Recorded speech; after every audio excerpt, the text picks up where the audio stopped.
r/NoSleep. Posted by u/Maleficent_bag_1062. We moved into a new home with an endless closet.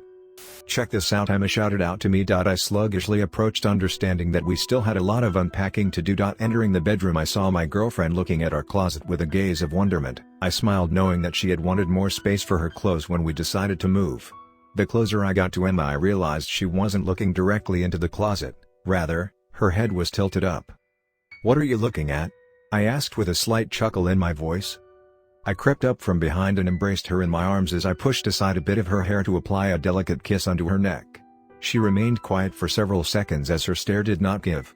She then raised her arm and pointed up towards the ceiling in the closet. My eyes carefully followed her direction as I locked in at what she had been staring at. It was pure darkness, some void of emptiness that hovered above in the closet. I let go of Emma's waist and stepped inside, turning on the small light that was mounted to the side of the wall. To my astonishment, it was still pitch dark.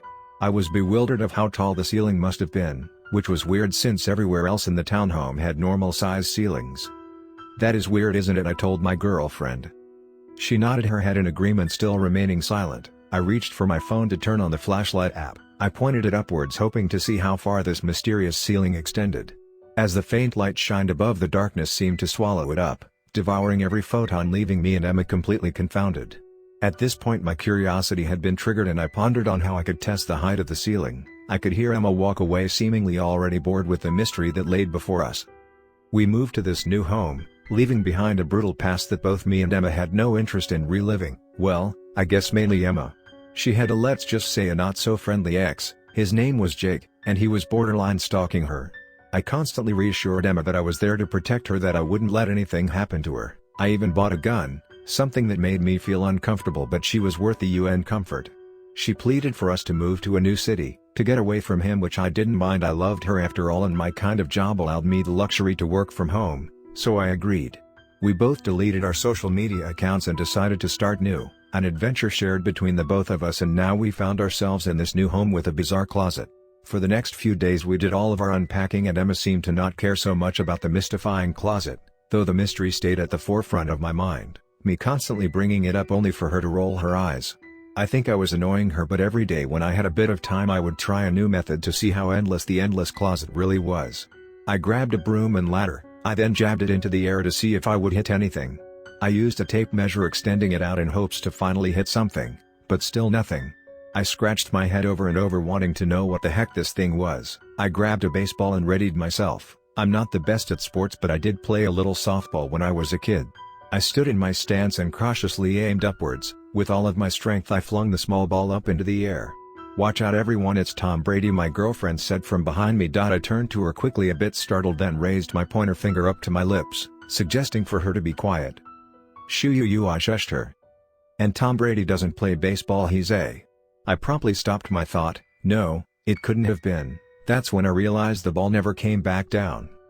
Emma just looked on with befuddlement at my perplexed facial expression. "The ball, it didn't come back down," I told her. "Huh? Well, don't get some extension ladder and try to climb up there, you might just get stuck too," she told me with a whimsical tone in her voice, though her eyes portrayed as much concern as I had. Later that day I scoured the internet looking for the best deal on a drone, one with a solid range. As I clicked through different pages, Emma suggested something that never dawned on me. She told me to ask our landlord about the closet. Why didn't I think of that?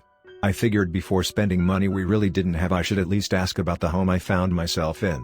That night I had the strangest dream, one where I found myself in a home built out of gingerbread.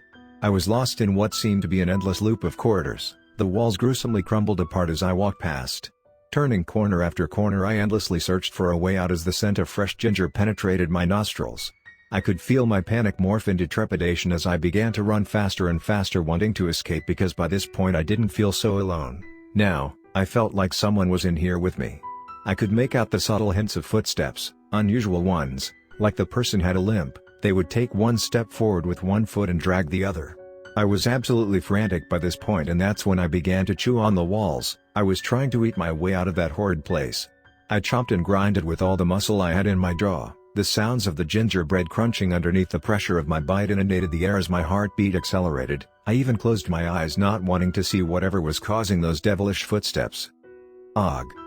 That's when the most dreadful scream awoke me. I rapidly came to my senses and realized it was Emma. She was still asleep. I shook her awake and she popped out of her slumber as she horrifically gasped out for air.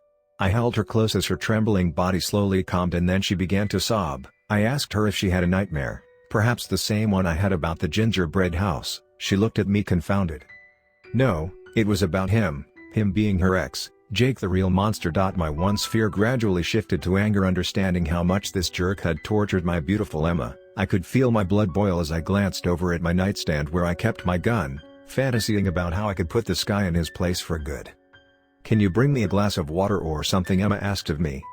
I kissed her forehead and got out of bed, then walked over to the kitchen. The memory of my horrid nightmare was now a mere whisper, but that's when I encountered the most frightening scene.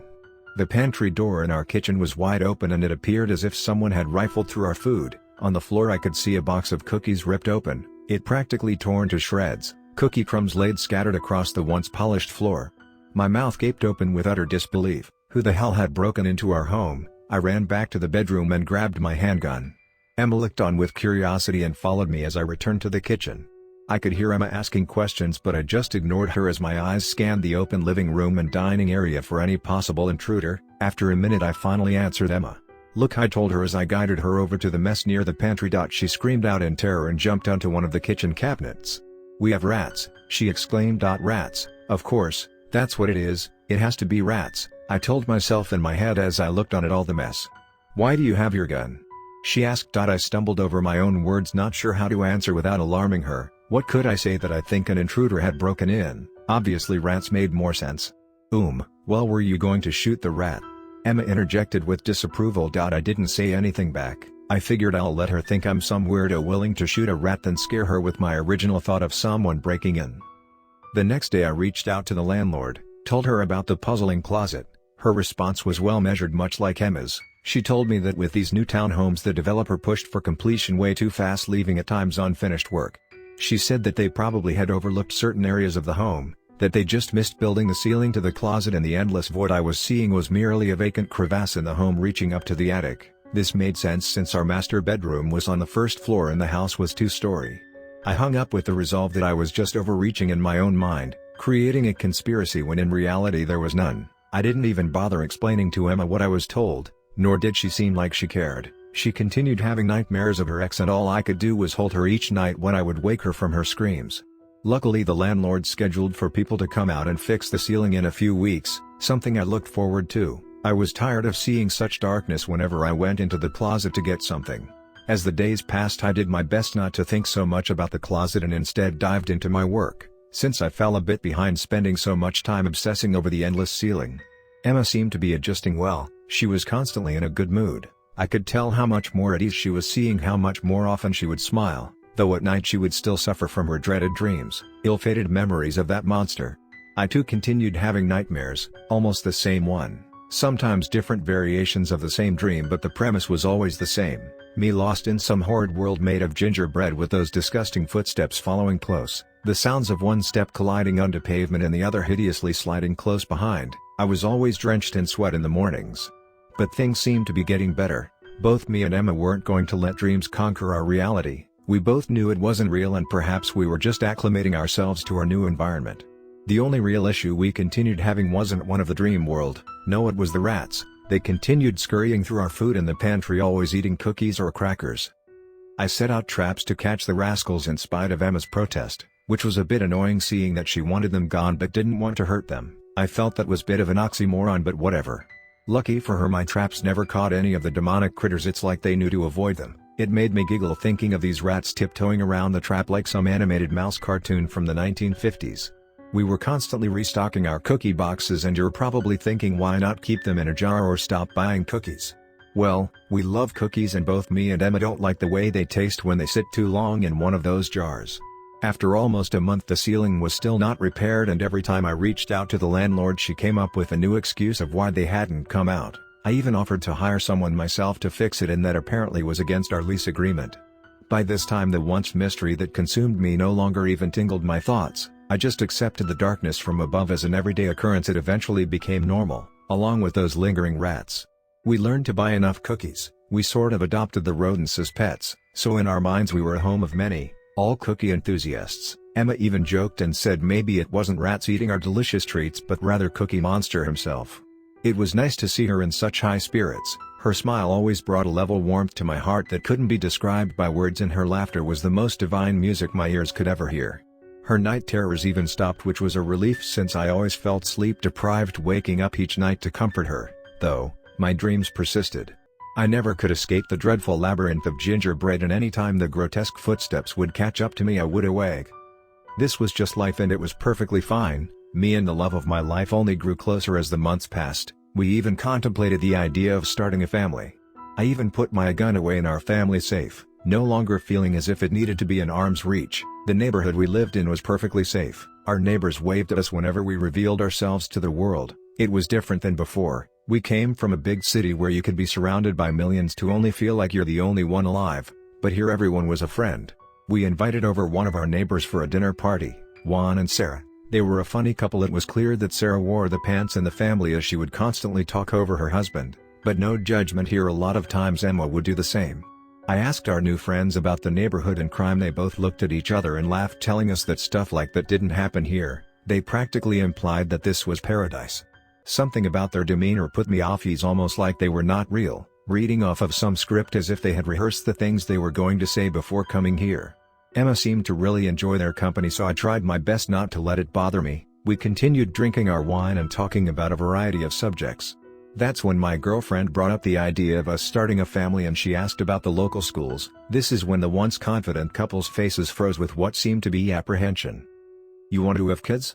Sarah asked. Emma nodded yes in response as she grabbed out for my hand. I studied the couple's eyes, trying to figure out what was so odd about wanting to start a family. That's when I realized I never saw any kids around here, or even more bewildering, I never saw any pets, like dogs or cats.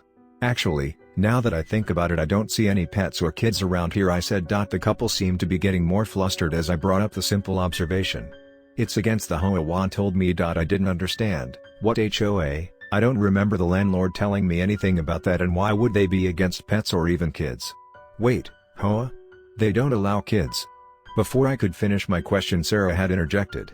"I have such a sweet tooth, do you have any dessert?" "Sure, I think we have some cookies, unless the Cookie Monster ate them already," Emma said playfully as she got up to look for something sweet for our neighbors. "Cookie Monster?" Juan asked with befuddlement. I explained to them about the rats we had and how they were always rifling through our pantry, mainly eating our cookies. The couple didn't seem so surprised to my story, almost as if they had the same problem. Everything just seemed so off: the conversation, the HOA, the closet, the rats. Something wasn't right, and I could feel the conspiracy side of me emerge like some bear awakening from hibernation. I think my neighbors could tell how inquisitive I had become. Maybe it was written all over my face, or maybe it was the questions I've been asking thus far, but as Emma searched for something to serve them, they excused themselves and said they had to leave. As I escorted them to the door to bid our farewells for the night, I had to ask one final question, and it was about the closet. "Our closet is like that too. Around here they all are," Juan said with a dreaded look on his face as he walked away. The next few days I decided to do a little research. I went online looking for any clues to how this community was built. Quickly I did find the developer's name, some hotshot real estate mogul who lived in another country. I didn't see anything out of the ordinary, though. There were plenty of conspiracy theories about the developer. Apparently his family was heavily invested into the occult, something about lunar worship and how they congregated into cities to pledge their loyalty to their god. I don't know, it sounded very silly. Eventually the family went into buying up real estate and developing land. Now they're considered philanthropists. I then turned my attentions to our community's webpage, searching for any information on our HOA. Like my neighbor Juan said, we did have one and there were guidelines, but nothing specific about having kids or pets. It was mainly things about following city ordinance and keeping a clean neighborhood, though there was something about pest control and how crucial it was. I let out a slight chuckle underneath my breath, thinking about the rats that have infested my home. After a few hours of searching, I got a bit bored. I don't know why, but I had a nostalgic feeling for my old life, of my old friends. Honestly, I haven't spoken to my parents since I left my old city, so I decided to log into one of my old social media accounts. I know, I didn't delete all of them. I told Emma I did, but how can you erase half your life? Either way, I looked through old photos. I even reached out to some friends. They all told me virtually the same thing. They thought I was dead. I think I was driving myself crazy, connecting dots that weren't really there, and the consistent dreams didn't help. I guess I just needed to feel normal again. After catching up with several people, I decided to permanently delete my account. After all, Emma was the only person I needed. That night I fell into the deepest slumber. As soon as my head hit the pillow I was out, and like always there I was lost in a maze of gingerbread. By this point I had control over my anxiety, but even more remarkable, I was fully aware that it was just a dream. I guess I was having a lucid dream.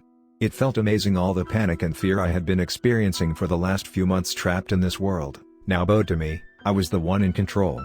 I punched through walls as if they were made of paper. Fragments of gingerbread crumbled to the floor. I needed to know how to escape this place. I needed to know why I was even here. That's when I heard the sound, the ultra-familiar sound of footsteps. Thud, screech, thud, screech, thud, screech. I have to admit, even though I was fully in control of the stream, the sound of those ponderous footsteps stopped me in my tracks. As usual, the sounds were getting closer, but I swallowed my trepidation and clenched my fist, building up my courage to face this monster.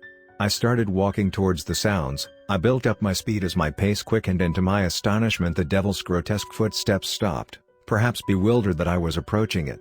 But that's when another sound started, one I've never noticed before. It was like insects crawling over each other, the sounds of slush and slime bombarding into one another. It was awful and unsettling, but I continued walking towards it, and soon there it was, the demon that had been chasing me. I couldn't really see it, but what I could make out was how massive the beast was. It was hunched over doing something, and that's when I realized those sounds weren't insects, rather, it was this devil eating something. Crunch, crunch, crunch. And that's when I woke up. I promptly sat up out of bed, gasping for air. I felt the rooming spinning as I gathered myself. I turned to Emma. She was still peacefully asleep. I sighed out in relief and was ready to lay back down until I heard noises coming from the kitchen. It was the rats. I was finally awake to see these darn critters. I got out of bed and made my way to the kitchen with stealth, not wanting to make any noise to scare them away. As I got closer I realized I wasn't too sure what I was going to do when I caught them. Was I going to kill them? I actually have grown a bit close to the idea of them. The nearer I got I saw that the kitchen light was on. Rats turned on the light? I softly asked myself. The noises only intensified as the warm kitchen light soon bathed me in its glow, and that's when I froze with utter terror. It wasn't rats eating cookies, no. My blood ran cold as my skin curled. My mind must have been racing a million miles an hour. I didn't know what to do. "Jake? What the hell are you doing here?" I said. It was Emma's ex standing in my kitchen eating a cookie, grotesquely chewing while garnishing a sinister grin. "It's been you all this time?" I asked. He continued eating, but the look he gave me was of pure dubiety. I also realized he held a gun. It lay next to his side while he used his other free hand to continue devouring the cookie. In the moment I felt my fear overcome me and my limbs became dormant. The power that I had mere minutes ago in my dream had dissolved into a mush of obscurity as I used the few seconds I had to come up with some grand plan. "Where is she?" Jake asked. He then raised the gun and pointed it at me, malice protruding from his horrid face. This is what the dreams were about, this moment, building up courage, not running away like we did before. No, this time I was going to stop him from hurting Emma. I clenched my fist tightly, my knuckles practically bursting through my own skin. My anger escalated. I didn't have a plan. I wasn't going to yell for help. No, I was going to kill him. I flung at the intruder, thrusting all of my weight onto him as I did my best to wrestle the gun away. His grunts simmered in the air as I groaned from exhaustion, and soon we were shouting. We both struggled for control over the firearm as I was gaining ground. Soon the gun was pointed up to the ceiling. I almost had it. I felt myself overpowering him. I was going to win this battle, and then... bang! I awoke to the sounds of struggling. I could hear the faint moans of Emma's sweet voice, terrified. As I came to my senses I found myself tied to a chair, my mouth gagged. I could feel blood trickling down the side of my head as a sturdy ringing permeated in my ear. As the haze of cloudiness evaporated from my view I could see Jake on top of Emma. He had her pinned down on the bed. The sick bastard brought me into the bedroom to witness whatever this was. I tried to scream for him to stop. I squirmed around doing my best to break free from my restraints, but it was useless. This was going to happen. All I could do was cry from defeat. That's when from the corner of my eye I saw something moving. It was coming from the closet, the endless closet. Some liquid black substance poured out in a slush-like state. I could hear the slimy blob begin to slide across the bedroom floor. Thud screech, thud screech, thud screech. But Jake was too occupied to hear it. The blob of goo approached closer behind Jake, and then it began to expand, like a sculptor's clay forming into a statue on its own. I could see the thing grow, it raising to the ceiling. I could make out a horrifying face within the goo. Two massive arms then protruded from the dark substance.